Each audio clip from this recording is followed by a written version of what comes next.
Israel and Hamas have agreed to a ceasefire and hostage release deal for Gaza, according to mediators from Qatar and the United States. Qatari Prime Minister Sheikh Mohammed bin Abdul Rahman al-Thani stated that if the Israeli cabinet approves, the agreement will begin on Sunday. President Joe Biden said the deal would stop the fighting in Gaza, provide vital humanitarian aid to Palestinian civilians, and reunite hostages with their families. After 8 months of nonstop negotiation, by my administration, a ceasefire and a hostage deal has been reached by Israel and Hamas, the elements of which I laid out in great detail in May of this year. This plan was developed and negotiated by my team and will be largely implemented by the incoming administration. Israeli Prime Minister Benjamin Netanyahu acknowledged ongoing work on the final details, but expressed gratitude to Biden for supporting the agreement.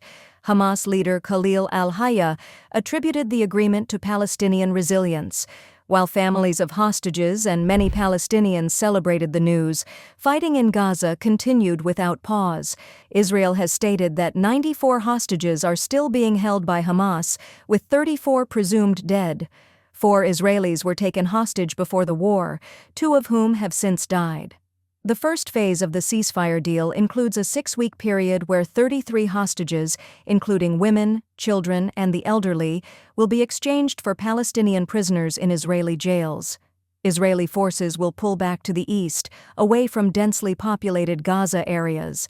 Displaced Palestinians will be allowed to return to their homes, and hundreds of aid trucks will be permitted into Gaza daily. The final phase will focus on reconstructing Gaza and returning any remaining hostages' bodies.